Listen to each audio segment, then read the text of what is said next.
Welcome to Downhill Dummies Podcast. We have Jeff Rodriguez, also known as J-Rod. What up? What up? What's up? Chilling. All right. Tell us a little bit about yourself. Let's see. Jeff Rodriguez, born and raised Westfield, Mass. Woo! Oh yeah, Western Mass for life. Yeah, snowboarding for about 20 years on snow, 25, 26 in total. Ended up meeting Rob through longboarding and whatnot. That's a different story, but next thing you know, one thing led to another. We got to talking. He snowboards, I snowboard. We got together. Rest is history, really. Yeah, it was. You have to remind me exactly where it was Where what was? that we met, like for downhill. Balance Rock. It was the Balance Rock event. I think it was also Bailey's first time meeting him. Okay. Yeah, now I remember. Yeah. And we quickly got kicked the fuck out of there, didn't we? That sesh, I think we got a little bit into it, but then yeah, DCR always kicks us out. Yeah, the DCR trucks, they are not our friends. No, everywhere. Yeah. Everywhere. If it's just a state park, it's going to be ran by DCR. Yeah. Yeah. So how long you been snowboarding? You said it was about 20 years. 20 years, yeah. I started 5'6", according to my mom. Big ups to my mom. She's the one that got me into it, kept me going with snowboarding, and kept me going. Just Mama Duke's in the house. Oh, yeah. Just kept me going on snow altogether and whatnot. Really pushed me into it when I was 5. I was doing skiing and whatnot. And then she got me into the school program where they would take us out every other Friday at the end of school to the local mountain, Blandford. Yeah, big up in Blandford. Learned a lot there. All right. OGs know. OG Western Mass people know. What really got you into the snowboarding? Like, what made you, let's say, I want to go snowboarding? All right. So vibe atmosphere. Back then, what are we talking about? I was born in 92, so 5 years from that would be 97 and stuff. So it's 5, and then what, early 2000s we're looking at. I'm getting into snowboarding. Very big vibes. It was still clicky kind of based. You know, you had the skiers. Johnny Tsunami actually did it best. You know, you had the skies and you had the urchins. The people who were snowboarders kind of just had this different sort of lifestyle, you know, up in the hills, dirt bikes, you know, snowmobiling, just doing that wild stuff. Yeah. And whatnot. And then, you know, you don't, just because you leave the woods doesn't mean the woods leave you, really. So all that dirt biking kind of vibe, just kicking it, you know, cracking open the beers around the fire. Nice. Throwing pallets in on top of pallets onto the fire and going all the way till 2 a.m., if not 4. And stuff. And, you know, we kind of just brought that vibe to the mountain. And Blandford was a perfect spot. It was just snowboard heaven, okay? Everybody in town pretty much was a snowboarder and whatnot. And those were the people that you wanted to be like and stuff. You learned a lot from them, saw how their style was, their steez, you know? Big into the steez of the sport and whatnot. And that also started with Creatures of Habit, and then Crusty Demons.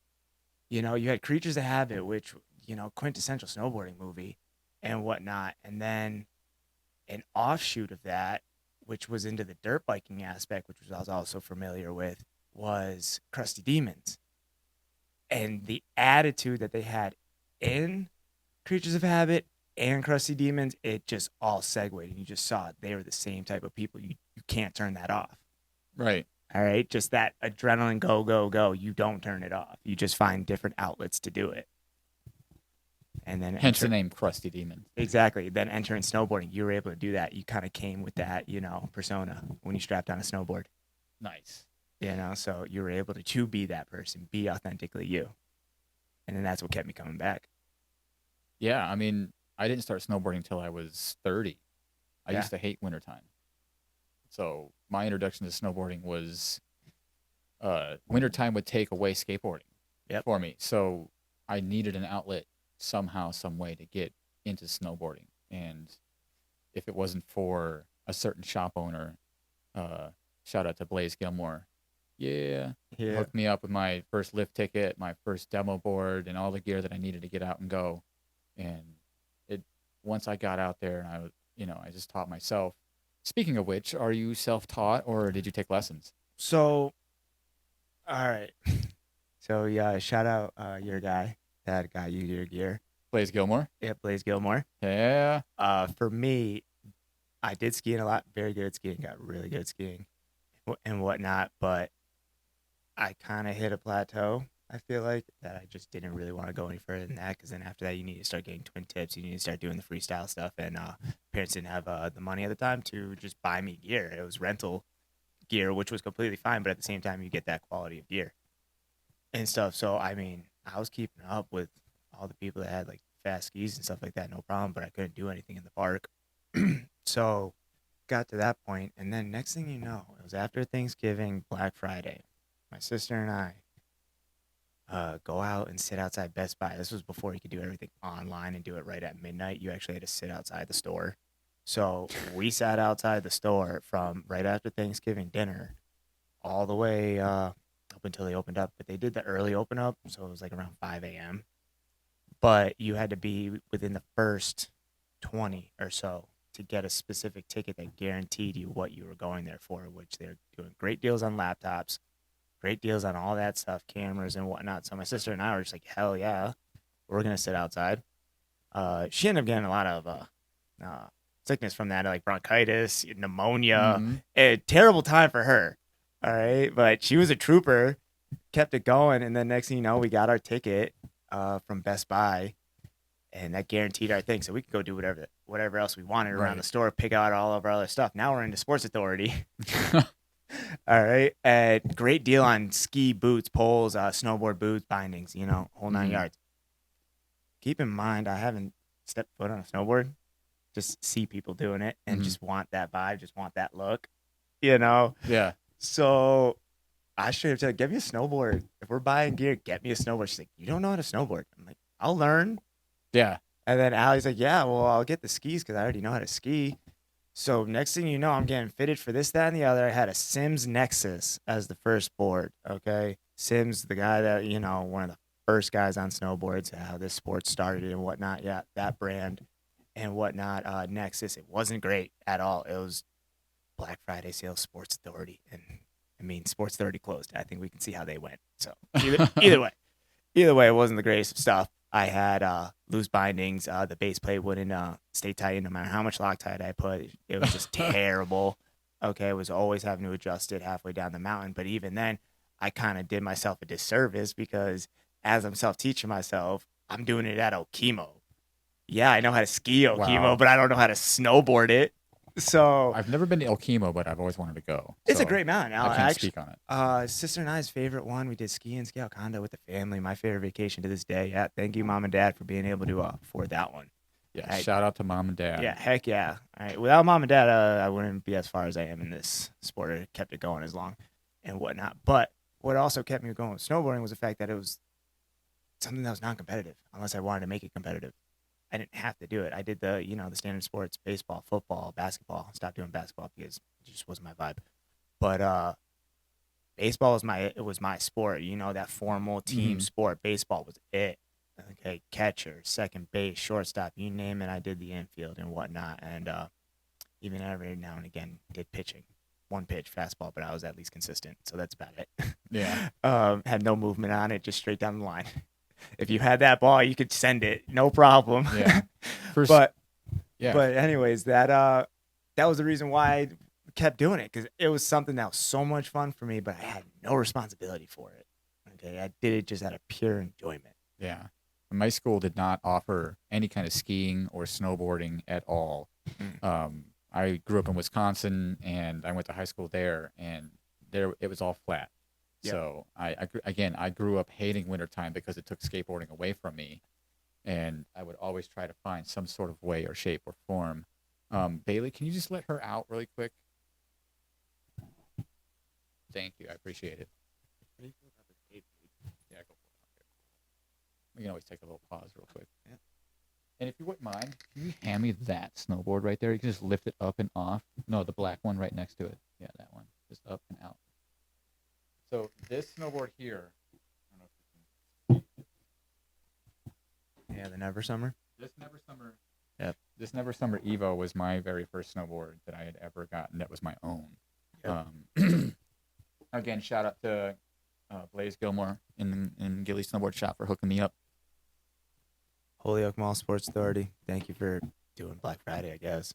Because that got my first bought gear. So then, the world was my oyster. All I had to do was buy lift tickets now. So and that changed the game. But I was also older, so I wasn't growing out of stuff. So it was more of a better investment for them to do it. Where is your favorite place to go snowboarding and why? Nostalgia would be Okemo. Just favorite all around, just mountains and just difficulty terrain would be J Peak through and through. We just had a J Peak trip. Yeah, we did. How do you think that went? Oh, amazing. I love what they do with the mountain. They do have a saying. It's called the J-Way, and, you know, you can see it. They're very nice and whatnot and very accommodating. Despite some of the setbacks that are usually out of their control and whatnot, they have a pretty good running setup. You know what really surprised me about J Peak that I've never, ever seen before in a ski resort is there's signs on certain ski runs that said no straight lining. Yep. I've never seen that before in my life. I come from a smaller mountain. I ride at I ride at Jiminy Peak.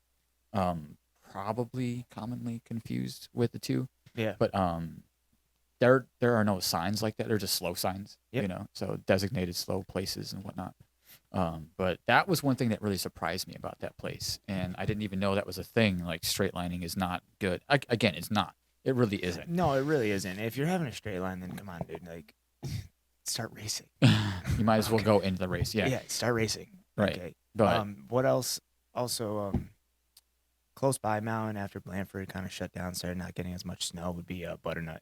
And back to what you were saying about signage, Butternut actually did it right, especially with the park, because a lot of people get groomers and park rules mixed up. I hate this debate. They are different rules. Cool. You can say that that's the groomer rule and that's the rule you're going to adhere to, but that's part of the problem and why people get injured. can you go a little bit further in? Like what is specifically are you speaking on? Okay, so when it comes down to it, on a groomer, downhill skier, downhill snowboarder has right of way. Sure. The person above them can see them, can course. see what they are doing. Okay. It's your opportunity or Yeah. your job to move out of their way, not their job to move out of your way. Now, when you're in a park, you're hitting a 30-foot jump. That's pretty minimum. Okay, 20 to 30 is pretty minimum. You find that in normal parks and Mhm. whatnot. You still need a decent amount of speed to be able to clear it and not just knuckle it. Okay, if you knuckle it, you're just blowing out your knees, and no one enjoys that. So you need the speed, and when it comes down to it, there's a lot of blind spots once you're committed to a line. And if the person that's ahead of you doesn't know these rules, then they can cross down into the landing. You don't know that, and at the same time, you're still at full tilt. Okay, you're going expecting to hit a clear jump because the person on the feature has the right of way. Downhill skier does not. Right, because there's not always somebody standing there at the knuckle giving the don't go. That's the universal don't drop. Exactly. You know, it's the okay? same way in downhill skateboarding, like stop, don't go. Yeah, But there's not always somebody standing there telling you, look, this kid hit the jump. He didn't clear it. He didn't land it. He's just like laying in the landing, and here you are bombing into it. You have no clue. At the same time, though, they kind of cover that in the rules. Okay, don't be doing tricks out of your pay grade. Come on. Okay, if there's a lot of people trying to hit the jump, do a standard, grab, get used to it, do a 360. Don't be sitting here trying to do cork sevens, okay, blowing yourself out, okay, because the next rule is if you do fall, move to the side of the jump because the next person doesn't know. Right, and if like you're riding solo, you got to get up immediately. And if you have a buddy who's not running through the park or not hitting the feature, just have them stop at the knuckle and stand there and watch and wait and give the no-go sign if you fall, or you be that person to stand there at the knuckle and give that no-go sign. Exactly. And at the same time, though, that's where like Butternut got it right, though. And shout out Butternut right over in Great Barrington.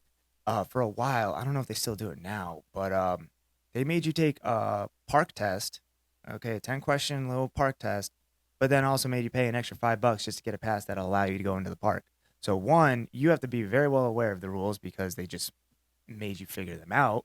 And two, you're paying an extra bit. So at the same time, now you got kind of a financial aspect into it where, hey, it's one trail, guys. Okay. we're usually dedicated park, unless you're on Mount Snow on Corinthia, you're usually at around 5 parks per these big mountains around this area.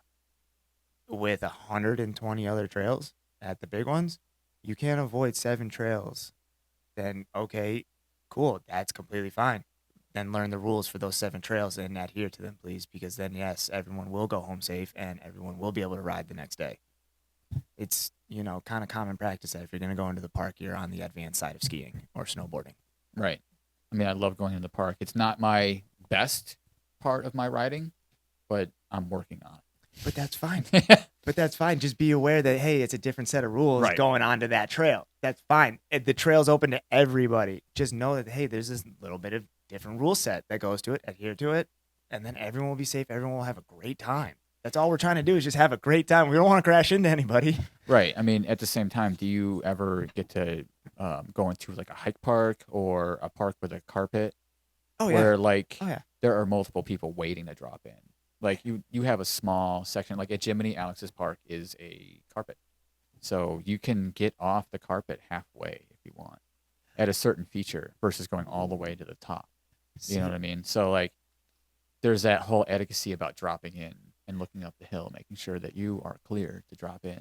And that there's nobody up there waiting to hit the same feature as you. Just that little bit of look up the hill, is everything. It's key.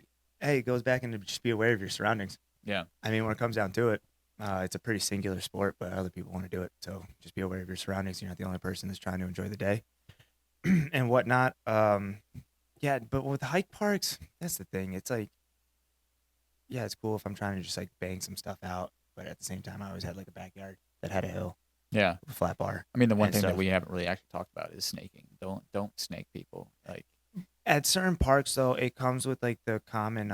it comes with the territory sometimes. Yeah. That, but it also comes with common knowledge that if you're sitting there waiting to drop in and you see some guy, you hear people land all the time, and it kind of draws your attention. If you see some guy that just dropped something nice, maybe a little 540, all right, stomped the landing and has got momentum. It's kind of actually common courtesy to just let that guy keep it going because he's got a rhythm going, and then next thing you know, you can actually see something pretty sick on the next feature. Right. He's got that line going. Yeah. And I've always been more of a line park rider. Yeah. Cool. Yeah, I'll hike and work on maybe just board slides and stuff like that. Just kind of how I mount onto the rail. But I feel that that's not an accurate representation of how I ride because at the same time, when I enter a park, I try to just connect all these features. I don't go from a standstill right at the top of the feature. 9 times out of 10, I'm coming off of another feature with momentum, with whatever balance I did in the air. Maybe I'm a little off balance, so that'll go into the next feature. So then you got to just like kind of regather yourself, and it's more just like thinking on the fly and whatnot. And I feel like that works for me, but I did drill everything in at a slow speed. I always take everything slow first, get the mechanics down, and then I'll apply speed to it. But then once I apply the speed to it, now it's just connecting it all together, and that's just now what I work on. It's just connecting everything, keeping it flow. Back to the steez, all right? Like, Yeah. I had a bunch of snowboarders that, kind of laid out the outline of just the steez. I was never a tall T guy, though. I'll say that. Yeah, I like to bring a lot of skate style into my snowboarding. Like, yeah. Bailey got to see a little bit of it. He's over there shaking his head. Yeah. So, speaking of style, or type, what is your favorite type of riding? Like, do you like park riding, tree riding? Do you just like staying on the groomers? Like, what's your favorite? Favorite show, mixed bag. Come on, you rode with me at JP. You saw we were hitting woods at the beginning of the trail. Next thing you know, we hit down Kokomo, which was that little ripper. That was that's technically Kokomo. That's technically a groomer though. Right. Okay. But it's a sidewinder groomer. Yeah, it's got a lot of turns and just natural kind of just terrain. But other than that, there's nothing on there that would designate it other than a groomer. Yeah, it's basically just a very great big, wide open Hot Wheels blades at Jiminy. Pretty much. And then after that, then we cut across the mountain and then we hit a park on the way down. And I didn't even see that park or whatnot or how it was set up. But then next thing I know, I'm just dropping in on it. I don't care. Yeah. I really don't care. Just send it. I know I can see the size of the jump. I know what it's going to be like. All right. And if you're just confident enough in how you snowboard, then, really doing a straight air, a nice fat grab, and just steezing it out throughout the air is just, no better feeling. I always find the best things that get you ready for jumps are side hits.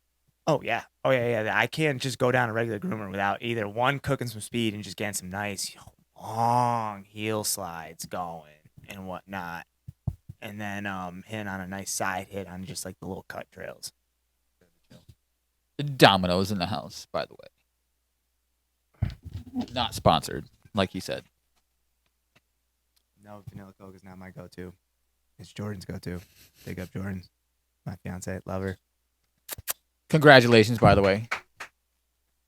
You had a big moment. Yeah, so we speaking did. of, while we're on the topic, I might as well just bring it up. Might as well. I went ahead and told you guys there's going to be this big question. Yeah. What would you have done if she had said no? Been like, cool. I'd been like, all right. But I a lot of thought went into why I went through with it. I'm not gonna go through with it if I even have an ounce of thought that she's gonna say no. Like, come on, work on the reason why she's gonna say no, dude. If you know it, then what? Like, really, if you know why she's gonna say no, or that she even has an ounce of why, or just doubt, dude, wait. But I was like 95%. I was like 95% sure that she was gonna say yes. And then I threw a nice, beautiful view into it and whatnot, and then just nature and stuff, and just come on. I was 100% yes. I knew she would say yes. Oh yeah, come on. I knew well ahead of time that that he was going to ask. Yep. All right. Just for a little context, they got engaged. Yeah. Okay, let's start talking a little bit about equipment. Equipment? I really would have liked aspect. you to had brought your snowboard. That way we could have put it back behind you. This is true, but at the same time, I mean. So what kind of board do you ride? Ooh, right now I'm on that 2021 Capita Super DOA from the mothership. Capita Gang. Mothership. Austria, straight out of Austria. And what kind of binding setup? Oh, if I'm gonna go with the Super DOA, come on! I thought it was only right to just hit it with the Union Atlas, but then take it a step further and make it the forged carbon version. So forged carbon high back, forged carbon base plate options. The straps are great. It's stiff as can be, and then it transfers to the board just immediately. Okay, because then I tandem that with some 32 TM2 Jones boots, which are on the stiff side as well, and they have like a nice little heel ridge. So if you look on the bottom of the boot, it'll be a ridge that sticks out back behind it that will go right underneath the back bar of your bindings. So it's not a. I remember you showing me that at JP. Yeah, it's not a flush fit. There is a little like slop, so to speak. But given the fact that everything else is so stiff that by the time that thing needs to kick in, I mean, you got other issues, other stuff's loose. So it kind of just more or less keeps you locked into when you're doing them deep leans, them deep toes, and whatnot. Speaking of boots, are you a lace guy or a boa guy? Oh, laced all the way. Lace up, gang. Me too. But I took me a while to dial in my boots or figure out the right model. That's why the TM2 Jones were picked, because they have an inner liner that also has a shin strap that goes around, and then you close that up, and then you have the laced outside, and then you lace that up, and then that one has a shin strap. So there's just no way for anything to get loose. Okay, there's very little play if you do it right and you have it nice and like snug. There's very little play, so all of your energy really gets transferred into it. And anyone that's riding the Super DOA can it laughs at you. It laughs at you if you're not going fast. Honestly, it's comfortable at speed. Okay. Its edge control, its edge bite is all there if you're transferring everything immediately and directly. It is an absolutely amazing board, and it does exactly what I need it to do. And I don't know, I've just dialed in my setup to just work exactly for how I ride. I've never ridden the Capita snowboards. I really can't speak on them. The only companies that I've ever actually ridden are Never Summer and a Jones snowboard. Right now, I'm Team Jones. I came off of a Forum Youngblood, what is it, Double Dog and whatnot, when Forum was real big. Loved the board. It was such a super park board, and it was absolutely amazing. But at the same time, it was a terrible board to ride at the end of a day on one of these big mountains after you had, I don't know, maybe about a half a foot of snow, because it all gets kicked up into piles. And this board was flexible as can be, so you would hit one of them, it would just start kicking you, or it would just flex around the mound, and you're just like, oh, okay. And then it took more energy to kick it back out and then keep it going. So then you find yourself more straight lining because you just got to ride with it. So that's what then made me go into the other side with the Capita to get it more kind of all around, but just hard charging. I'm not complacent going snow. Is that a fully cambered snowboard? The Super DOI? Mhm. True Twin. It's got Theo. The way that it's angled, you and I were looking at it, and yeah, pretty much. But they have like certain I points. can't remember. Oh, okay. I forget what the diagram, but they have two little points. But on the outside of the binding area, more into the nose, they do. I want to say. I forget right now. I'm honestly forgetting what what it looks like. Let me look it up for a second. That's totally fine. No rush. Yeah. I'm on a Jones Tweaker 154. It's Jones's first true twin park snowboard. I'm in love. I really like it. I don't really want to ride any I don't really want to ride any of my other snowboards.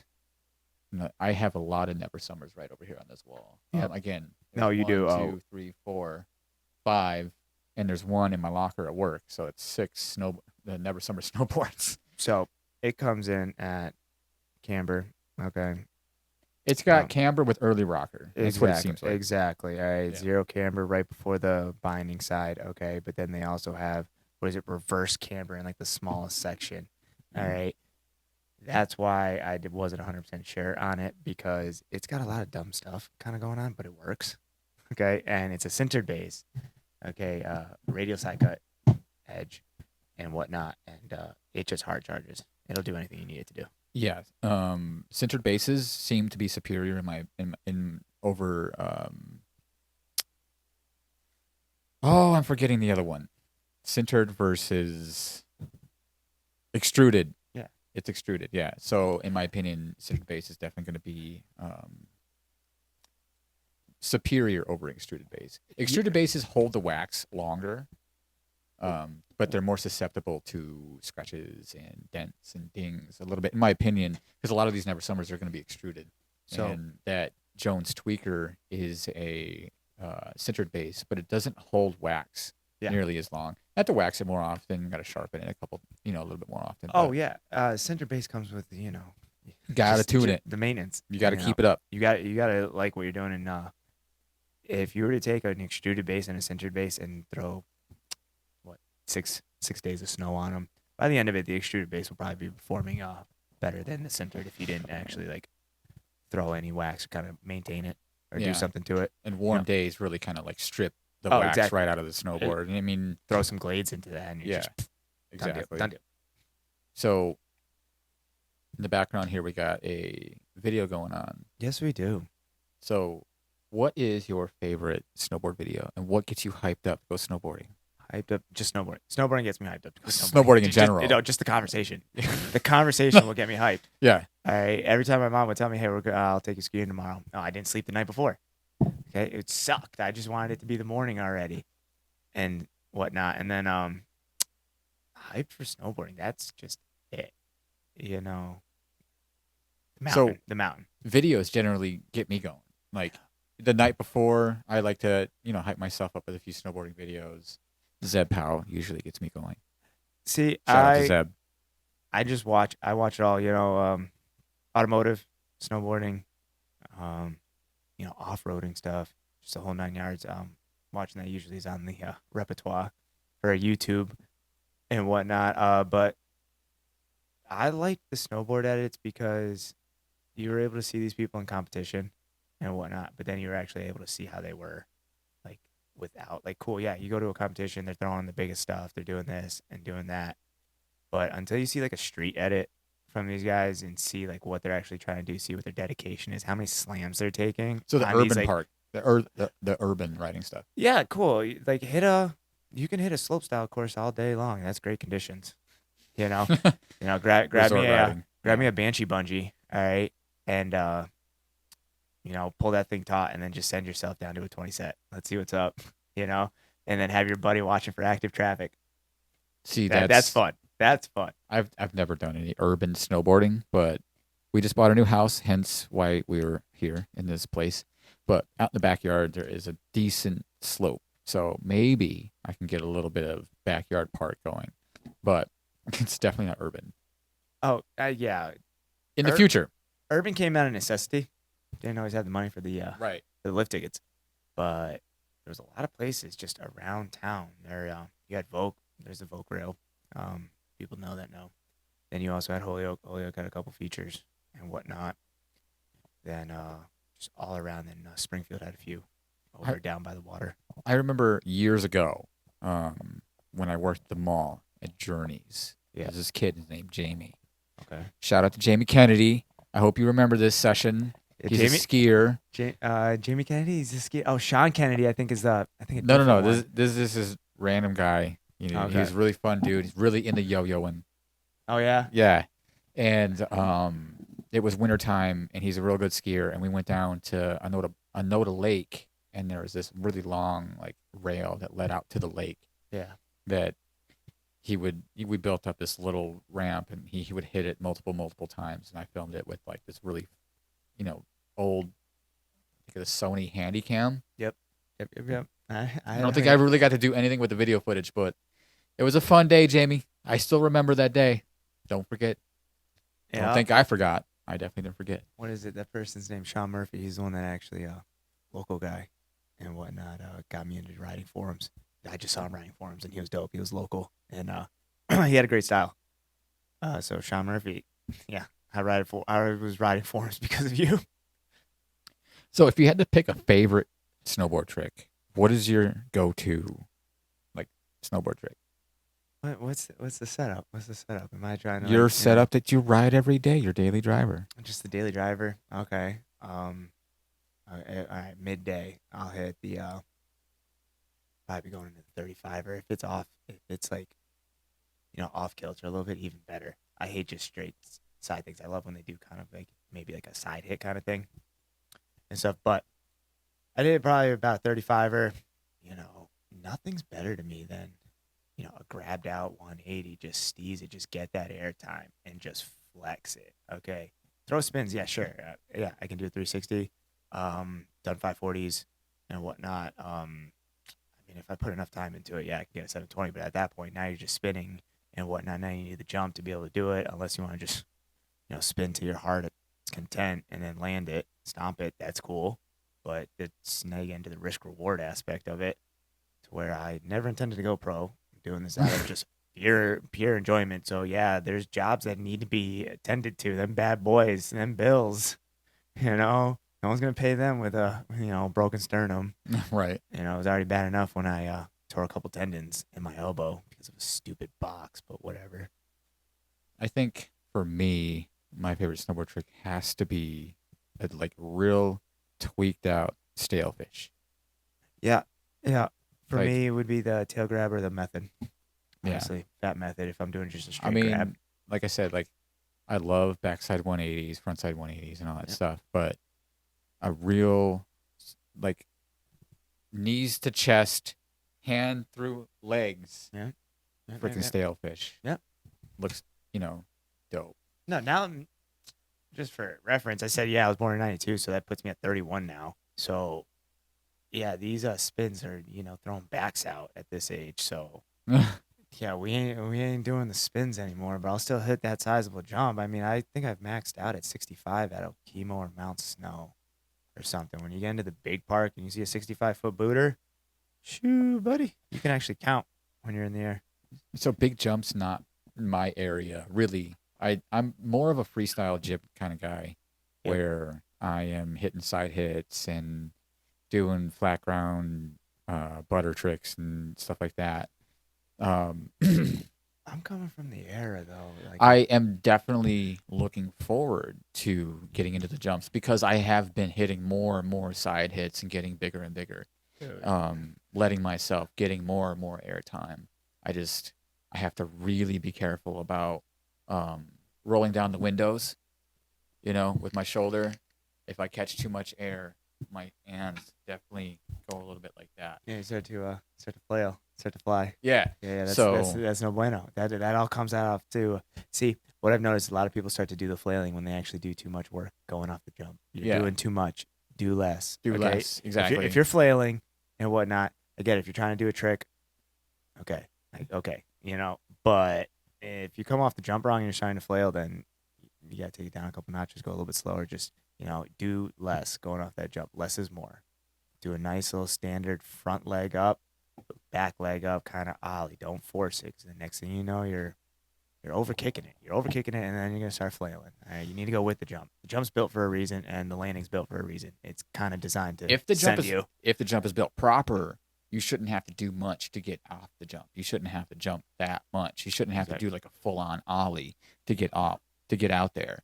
You should just be able to, do the takeoff approach maneuver landing situation. Exactly, but what I've noticed is that when you lift up and you get activated and you don't just ride off of it, you don't have the tendency to go straight leg off of the lip.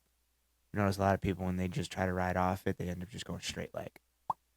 So like they straighten up their leg, they lock their knees. Is that what you're saying? Pretty much. Yeah. All right, they go straight starfish. It's a very beginner move. Yeah. Yeah, It happens exactly. a lot. And that's what happens when you do zero input off the lip. Mm-hmm. All right. When you do a little input up off the lip, what I've noticed from my own experience and just seeing other people doing it is that when you lift up your front leg and then you lift up your back leg, you do more of a squared off kind of approach. Everything's nice and compressed, and you're already set up to take the landing. All right, if you're doing a straight air, that's what I'm talking about. Okay, obviously when you're doing spins, it's different orientation, and your approach off the jump is different altogether. But if you're just doing a straight air and whatnot, you want to go with the trajectory, but you want to keep everything nice, balanced, still shoulder width apart. Okay, compress your legs a little bit. Okay, and then when you come into the landing, you're already going to be in a compressed stance to where you flow into it. The landing's not going to be all that rough. Right. So if you lock your legs up in the midair and you don't compress, that's when you usually just land and hurt something, and then you slip out. And yeah, usually those the people that do that, one, didn't have enough speed to begin with, so it's like they're knuckling out and whatnot. But I'm more worried about the people that are hitting off the side of the jump on a rail. That large airtime freaks me out. Large airtime. Large airtime. I don't mind little airtime. Oh shit. Large airtime will tell you how good your technique is. I don't care what anybody says. Get some large airtime. Tell me how comfortable you are in the air and how good your technique was going off of that. If your technique was good, everything should look pretty unimpressive actually going through the air and whatnot. It just looks like you're just flying. But yeah, you can see how good your technique is if you get a lot of airtime, actually. What are your we're gonna cut that out.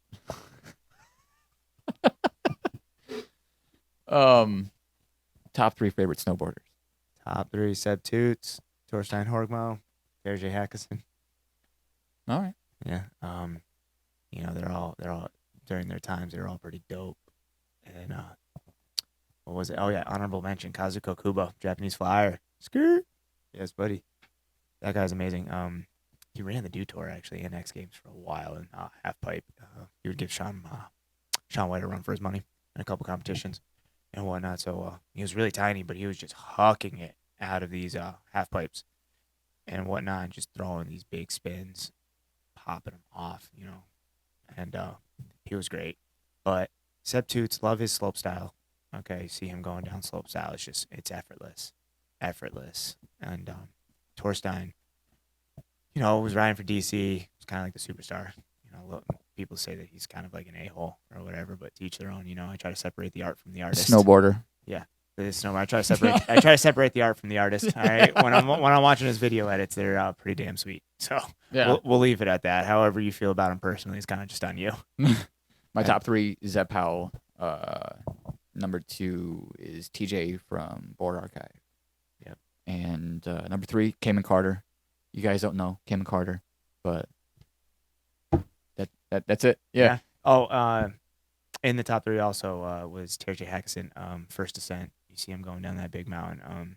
I don't care who you are or what you say, to do a first descent like that during that time and whatnot is pretty legendary. So for that, he's just solidified always being in my top 3 because you don't know. No one's done it before you. There's no video to watch. There's no lines to do it. You're just dropping in on the helicopter and, just relying solely on your experience and your own skill to get down that and get down it safely. And that just, that separates a lot of mids, a lot of people as being confident in what you make can do. it down safe. Exactly. It's just being confident in what you can do. Yeah. And whatnot. You'll always hold yourself back if you're not confident. Second guess yourself. Just, hardcore mechanics. Just harden the muscle memory with everything. I don't know. That's what I liked about football and baseball. They made me just do muscle memory. Same thing, repetitive, over and over. The next thing you know, it's second nature. You don't even think about it.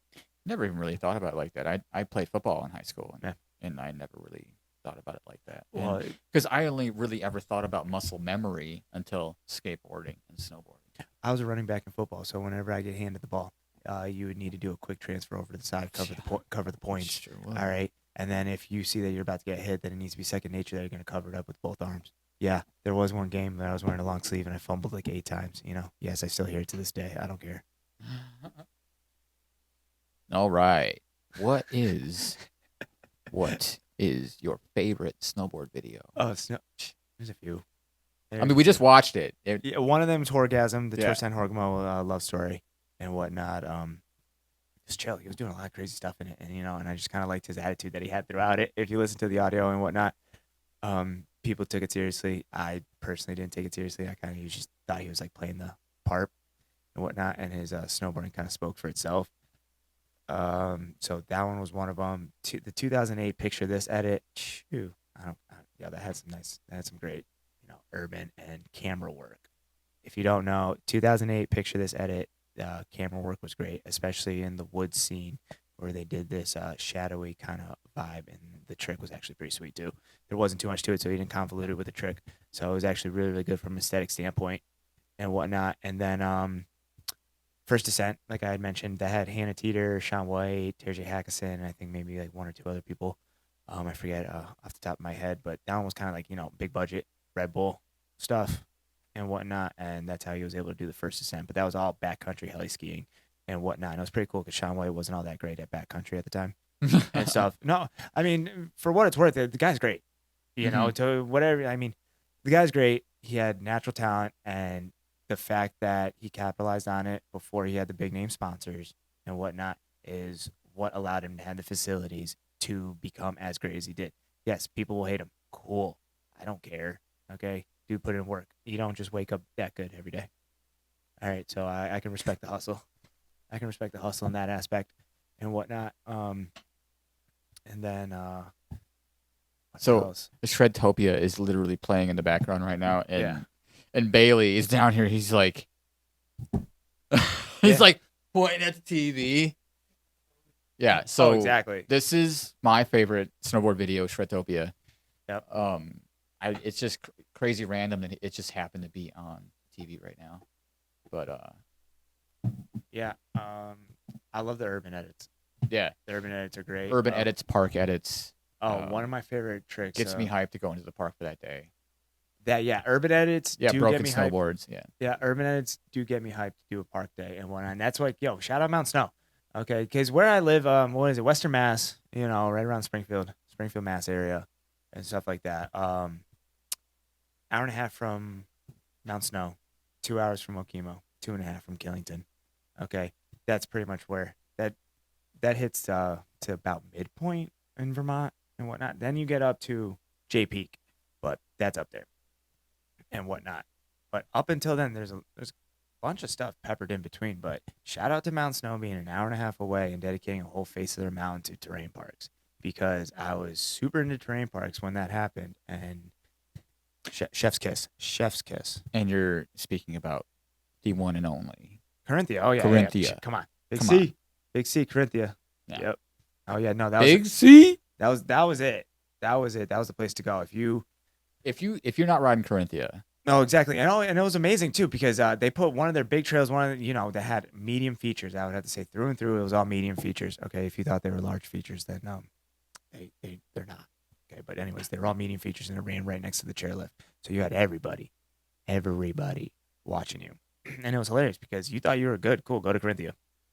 Yeah, you're not that good. Yeah, You're not. You think you're good at Jiminy, Great. and then Corinthia tells you otherwise. Exactly. Yeah, So exactly. it just humbles you real quick, and then it gets you into the aspect of just grinding at that point. I also have that curse that falls upon me that when I go to another resort, sometimes I generally forget how to snowboard.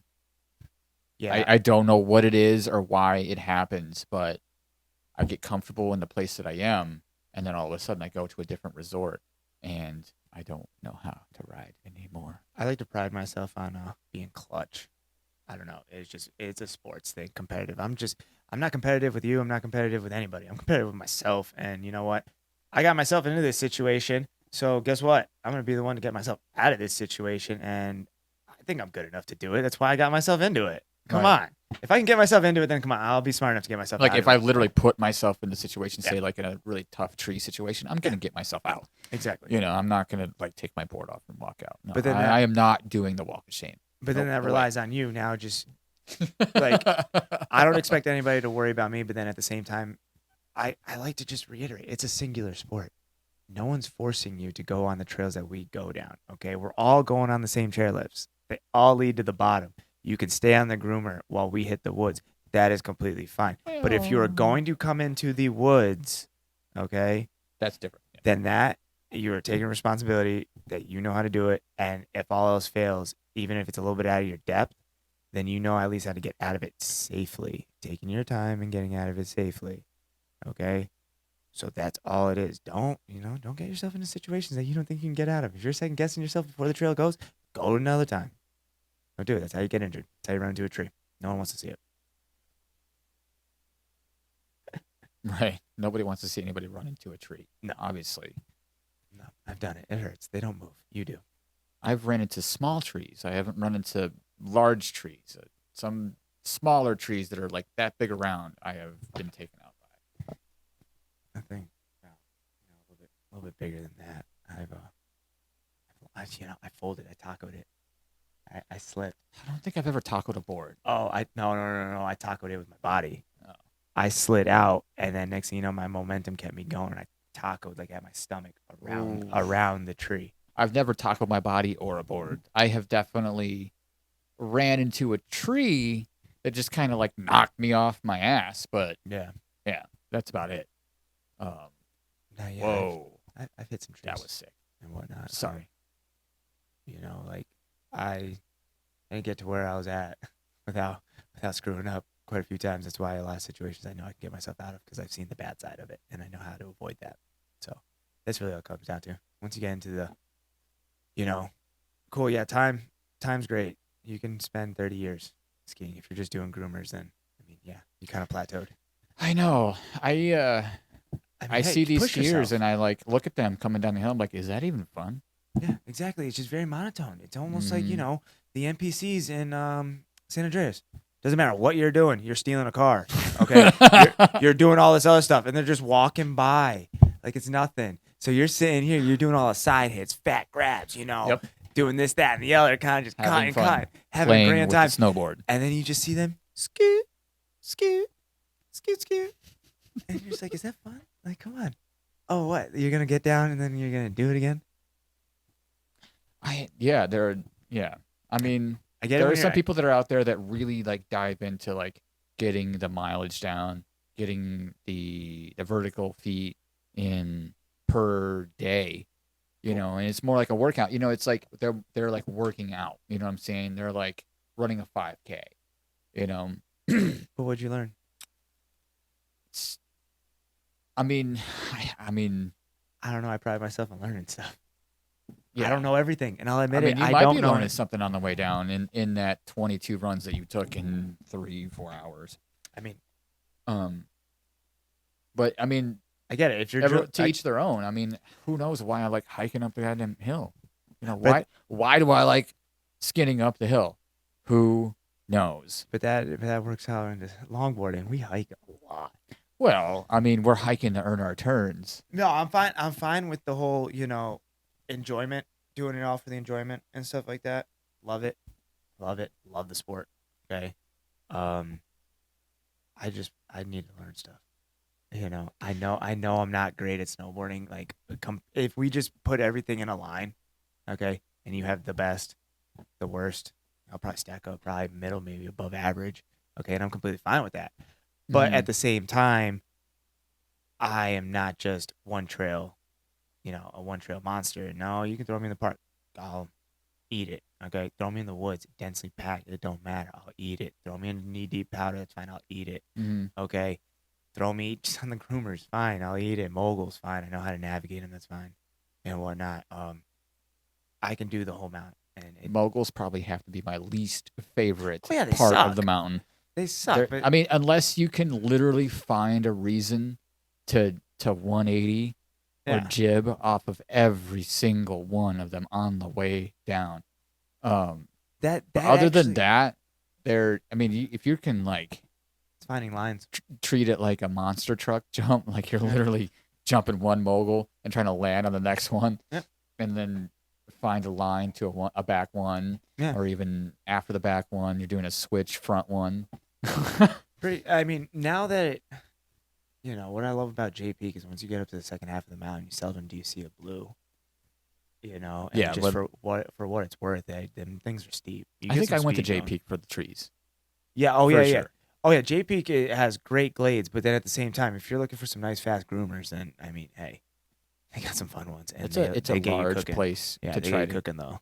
It's a large place to try to get into from the time that we got there till 4:00. Oh yeah, 100%. You saw me. I zigzagged the whole mountain. Mm-hmm. I And mean, whatnot, we just so you literally could see went both from faces. one end to the Yep. other end Yep. across. We traversed the whole mountain. Yep, pretty damn fast Yeah. though, too. But for me, it's cool if I'm going down a groomer. Then I'll probably go down and switch unless I'm in like a pack or just, Ooh, let's talk about vibing. switch riding. What about How is your switch riding? No, I can't do shit in the park switch riding. No, can't do stuff in the park switch riding. But I can get down any trail switch. That's fine. I just don't hit jumps. I go- love I go riding off the it. switch. I go off of jumps off balance. My technique is terrible. My park technique switch is terrible, and I will fully admit that. And that's something that I do work on, but then gets back into the risk reward. I kind of miss that threshold. and I have whatnot. literally 0% experience riding switch in the park, but riding switch just in general is literally one of my favorite things to do. I like to think of it that I have two noses Yeah. on my snowboard. Yep. I don't have a tail. Oh yeah, no, that's why my feet are ducked out equal. Well, I think I actually just put it to.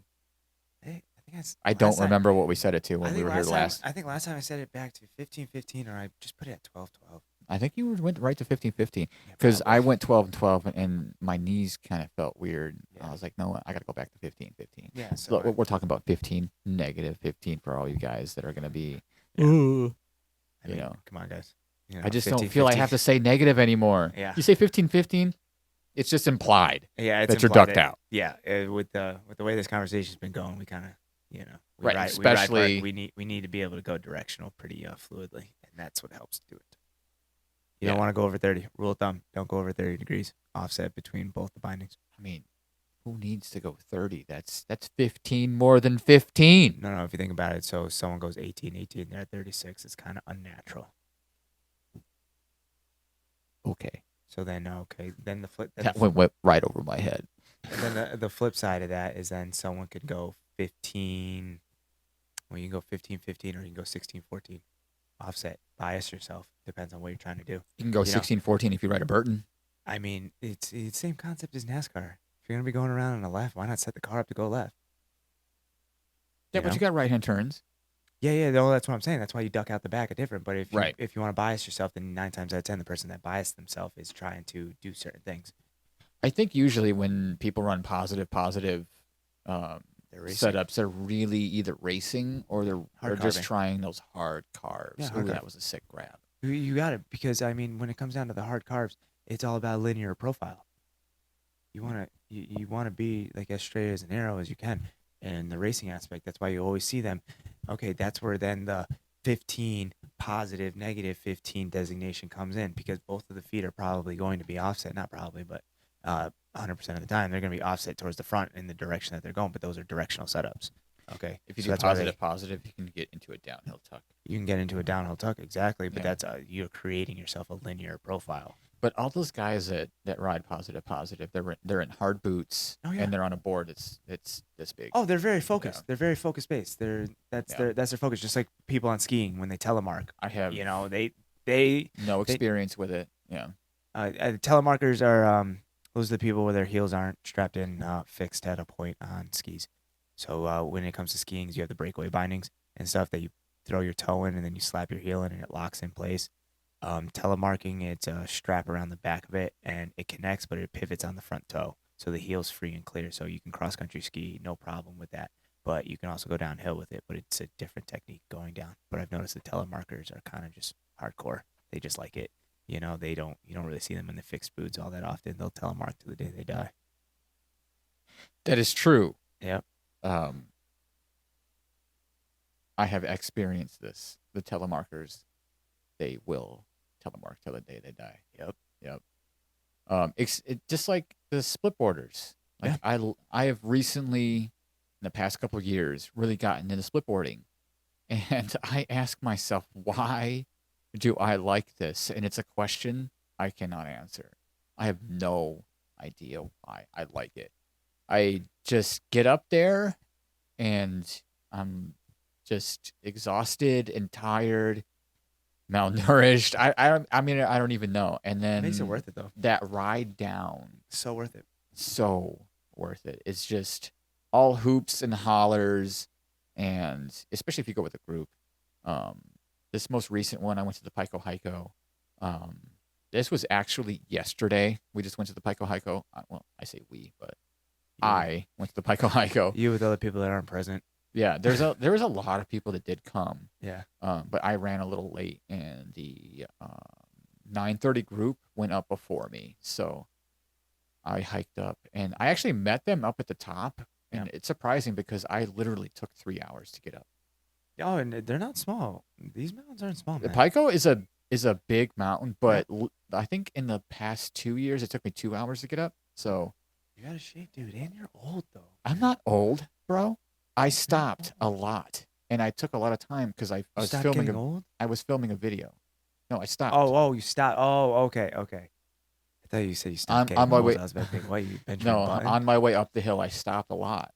Yeah. Because like I was filming, I was constantly like getting the camera out, so it's not changing the an accurate battery. representation. So then, yeah, okay. You know, we'll doing the YouTube thing. We'll say 45 minutes for stoppage. All right, that doesn't count. Stoppage time doesn't count. All right, anyone that's watched soccer knows it's 90 straight minutes of play. I went off the trail. I wandered into the woods. I literally found an arrow. I found a tree with a bunch of arrows in it. Like hunting arrows. Like Robin Hood? Yeah. Nice. Like I was off trail and I was in the woods and I was just like, am I even safe right now? Hey, you never know. You might be filmed for the new Lord of the Rings. But I mean, they were obviously from like a compound bow. Oh yeah. And it's not hunting territory. I mean, it's a ski resort. Well, actually, you know what? You just sparked a fire into my head right there. Okay, so you saw you came across the tree that had the arrows in it? There was 2 trees with 6 arrows in it. 6 arrows in it. All right. How about, okay, if this this makes it into it? Leave in the comments, okay, anyone who watches this, at your mountain. What is your mountain known for? Butternut has the bras in the tree underneath the chairlift as you're going up. Yeah. All right. Other mountains have a one chairlift post, one chairlift column will have a bunch of stickers or a bunch of stickers or recycling beer or soda can kind of drop. So you drop it off the trailer, try to get into the bucket, okay, with a big target on it. Jimmy has one of those. It's got a clown on it. So let me know what your mountain had. I would have to say Butternut was the bras and Mardi Gras beads in the tree. Yeah, Jiminy has the bucket. What sparked this? You said arrows in a tree because you saw Robin Hood. Yeah. So I found the arrows in the tree, and then I did my whole YouTube thing. I was like filming it and stuff like that. I pulled one of the arrows out. I put it in my backpack, and I like skinned up the rest of the way with this arrow in my backpack. Oh, and it's like getting caught on trees, and because I'm still going in the woods and stuff like that, and going off the trail, and I had to protect this stupid arrow in my backpack because I wanted to keep it. I was like, this is my souvenir for this trip. Hear that? And so I get down to the bottom, and I'm telling this story about how I found this arrow, and there was a mountain employee just happens to be listening in, and they were like, yeah, we have they have an archery contest in the summertime where they set up like deer and turkeys and stuff, like turkey. Yeah, I get what you're saying. Yeah. Dummy turkeys and stuff like that in the woods, and then you got to go shoot them. I'm like, they didn't clean up after themselves for this tree because I was like, am I even safe? Because I literally was like, where are they even shooting from? Right. The trajectory, the trajectory. Yeah, 'Cause there I we go. can There I we can go. English. Yeah, elementary. The trajectory of the angle, or the angle of the arrow, Yeah, tell me was the pointing hypotenuse in. next. Huh? What's the hypotenuse of that angle trajectory that you're talking about right now? All right. But I was looking at it. It was such an angle. I'm like, where are they even coming from? Maybe they just suck. No, it was literally because I started climbing up more. Once I left the area, Maybe it's a downhill angle. there was another trail that was way up above where I was. Yeah. And I just couldn't see it because of the angle of the slope. Yes, we just went off on a tangent on arrows in a tree. Yeah. Trying to figure out. Yeah, good thing we didn't bring up the Roman Empire. Oh boy. Right? Yeah, I mean, snowboarding's been it. Yeah. That's just been my thing. The only thing that I haven't stopped doing. And actually, I don't play baseball anymore. Maybe an over 30 league, but I might be pushing it. Well, we were hoping to get you on the hill today, but Oh, come on. You know, you gotta balance that. you got to life. balance that life. You gotta balance life. All right, I work a lot, and then also have 2 kids, so you know I gotta balance time spent with them, time paying bills, and then also time spending with my significant other, Jordan, over there. So, you know, sometimes you gotta prioritize things, man. You know, just gotta stay happy. You know, if I get out on my board, I'm happy. Then at the same time, if I'm spending time with Jordan, I'm happy. Spending time with my kids, I'm happy. So, you know, maintaining that balance. You know, too much of a good thing can be bad. So, you know, you just gotta maintain it. I always wrap up my videos with Yeah. stay positive, Pretty much. and snowboarding really helps with that. Oh yeah. Same with skateboarding. Like I got a 100%. bunch of skateboards behind me. This is not gonna only be a snowboard podcast, but be downhill skateboards too. Yes, I do. My snowboarding is way better. I would have to say I'm a better snowboarder than I am a downhill skateboarder. But But I've only gotten 3 years deep into skating. So how far I've come, I'm happy with. But I see myself kind of plateauing in that aspect. I'm more there for like the vibe and kind of just. I do not see you plateauing. Come on, I mean, you're yeah, selling yourself way short. Is If it- you're saying if you're plateauing now, keep no. expectations low so no one gets disappointed. no, dude, keep your goals high. Yeah, my goals are high, but at the same time, Dream big. It comes down. I'm a big dreamer. I dream big. My dreams are always way bigger than. And Yeah. I'm fine with that. But at the same time, the reason why I say plateauing is because, again, it's back into the risk reward because pavement hurts way more than snow. So I will be way riskier on You gotta pay your snow. dues. Yeah, exactly. But, you know, I'm fine with being that typical groomer skier, you know, doing the same S turns down the hill and just enjoying it. I like the fact that I can grab my longboard, approach a hill, and get down it safely. You know, I don't do need too. I don't need to steeze it out and whatnot. Snowboarding, shoo, buddy. I do Different look story. forward to the first event Yeah. Oh, going yeah. forward. What is that going to be like? Dirt farm or something? I mean, I really want to The go to first one Dirt I'm going Farm, to. but the knob is immediately the weekend afterwards. Yeah, I'm not going to be at the knob. First, I think it's going to be like the first or second knob I've missed since I've started longboarding. Yeah. I Yeah. think Bailey and I are going to go to the knob. I'm hitting up Dirt Farm because, one, I remember how that thing was and how much fun it was while it was wet. If we get good weather and that thing's dry, yo, you know how special that stuff's going to be? I know. You know how fun I that top section's definitely, going to be into that fat bombing right? I Yo, definitely am getting FOMO with Dirt Farm, the fear of missing out Yeah. of that, but I can't go to both. Well, They're yeah, no, they're neither- one weekend right after the next. Neither can I, but I have put in enough time at the knob that you know what I can go Not to me. a Dirt Farm a second time. It will only be my second time I- at Dirt Farm. This will probably be The what knob is it for me. That's Yeah, where it is. The knob. I'm going on what, like my 5th time. They have one in I the think summer that- and then they have one in fall. I know. So I'm But going on like my 5th time if I was to go this If year. I could pick both every year, I would, but I Yeah, can't. me too. Me too. But you know, I've only been to Dirt Farm in wet conditions. I will take this shot of driving down to Virginia on a 50-50 of having dry conditions to see how it is for a second time. Ooh. When it comes down to the knob, like I know the We have a route I- decision to make, Bailey. Come on, man. But then, no, that's just what I'm saying. Is like I know what it's like in the wet. Okay, anyone can approach it. It's a great hill. It's got a fun top section, and then it goes into a nice fat bomber right into a beautiful Rider. It's a righty.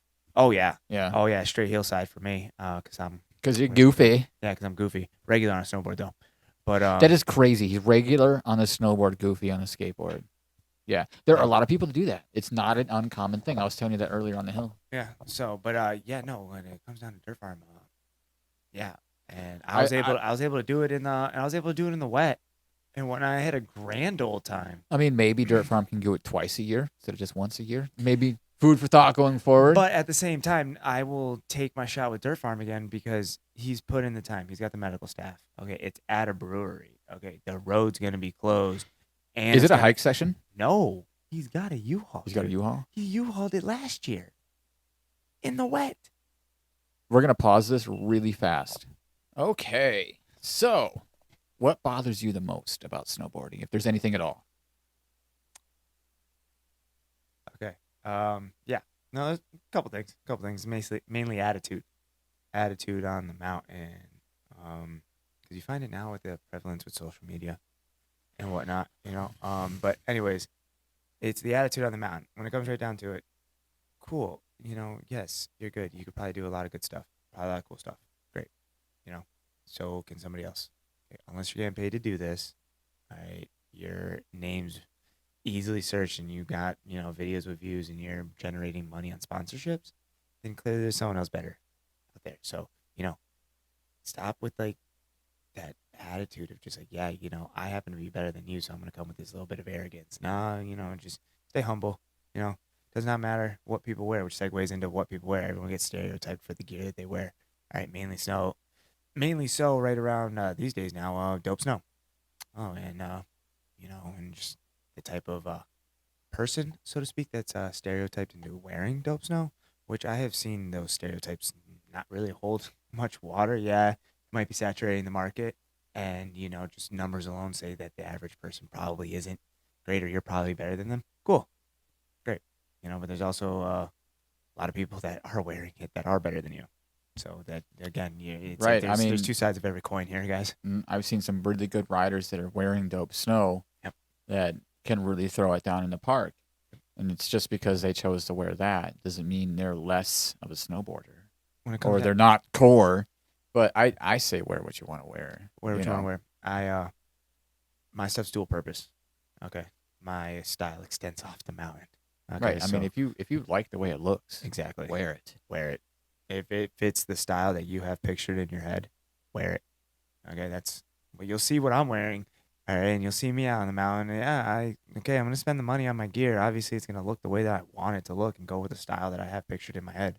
Cool. Has no bearing on how my riding is. Right. That's all I gotta say. I already brought that to the table. Now I'm just trying to look good doing it. Right.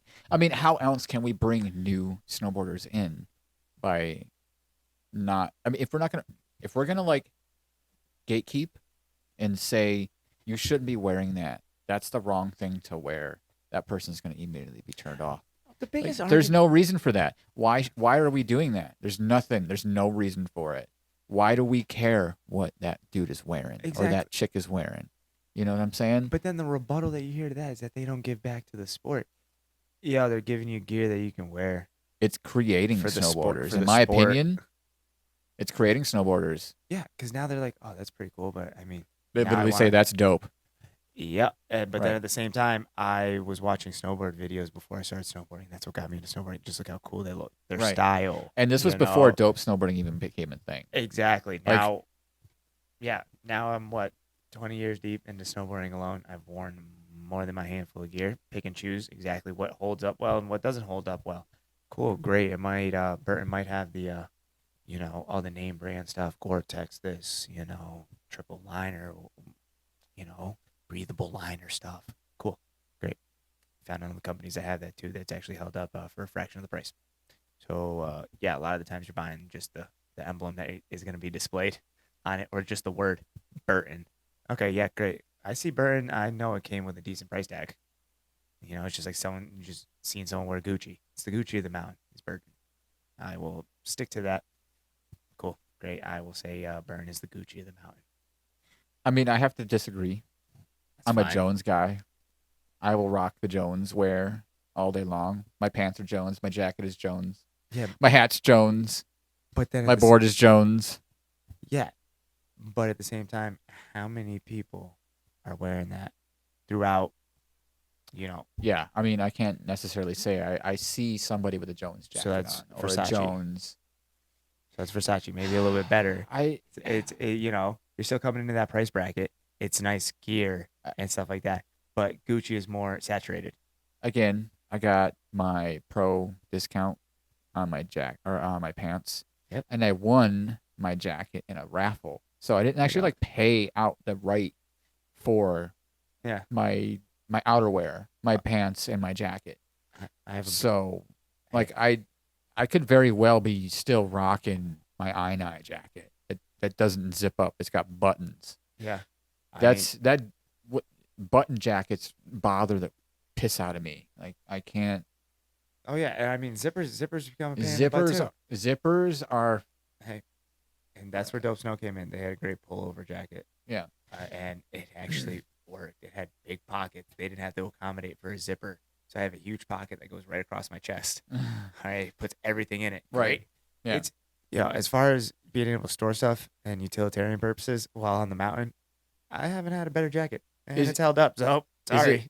It's a dope jacket or Montec? Oh no, it's Dope Snow. Yeah, I know they're Yeah. like the same. They look the exact Okay. same, but it's the Dope It's Snow the same company, I think. derivative. Yeah, it's the Dope Snow. I think it's the Anok, ANOK, something like that. Brand, and it's the maroon red one. So let's move forward. Let's what's your take on backpack speakers? Backpack speakers. Just put on headphones, dude. It's not a community playlist. It's your playlist, and it probably sucks. Yeah, I am not a big fan of the backpack speaker, especially if I have to ride the chairlift with you. I don't really want to listen to what you choose to listen to that day. There are I mean, I'm 50-50 with it, but because there are some people that get on the chairlift that they might be playing something I actually am into because I am a music person. I do like music.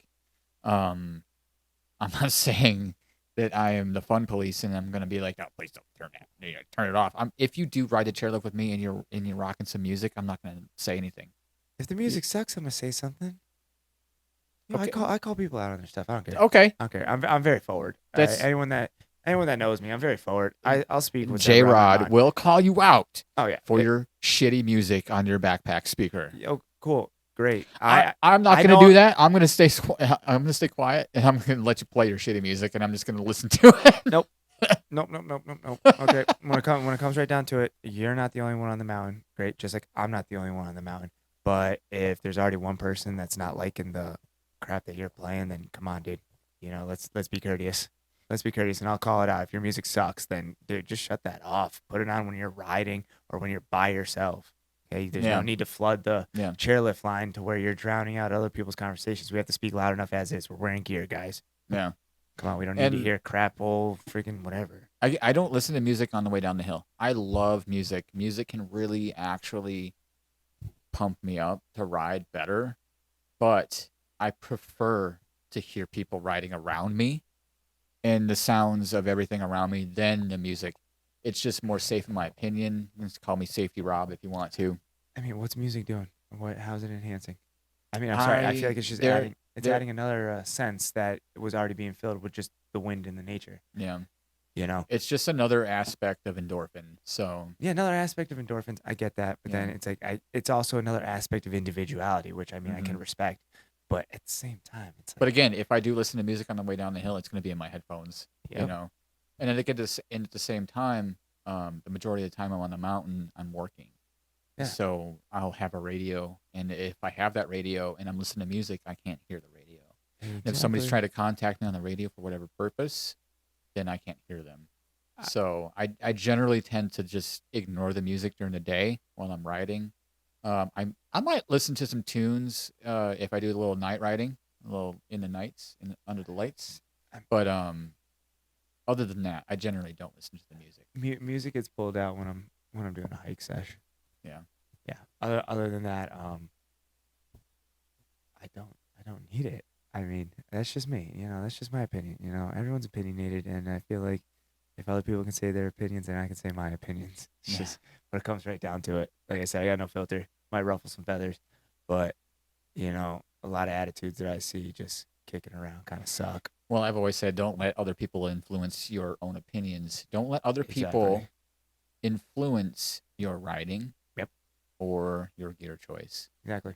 Let your opinion be your own opinion. Yep. Choose what you want to choose. Don't let others dictate what you do. Yep. And on that note, we're gonna have to get off of here. Pretty much. We're going into that little bit over an hour. Yeah. Hey, but you know, the inaugural podcast, you know. We got And if you stayed, if you listened to this long, then I thank you for watching, and stay tuned and stay positive. Keep riding your skateboards and your snowboards. Peace, guys. Hit me up at JRod2121. You know, if you ever want to go snowboarding, you know, or get in contact with Rob. We're always out there. The downhill dummies. You can Downhill be dummies. a downhill dummy yourself.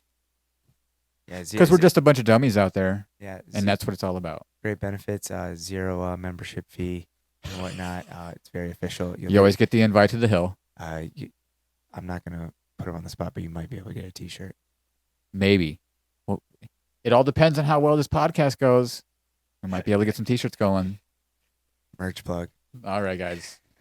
Peace. Peace. Thanks, Ryan.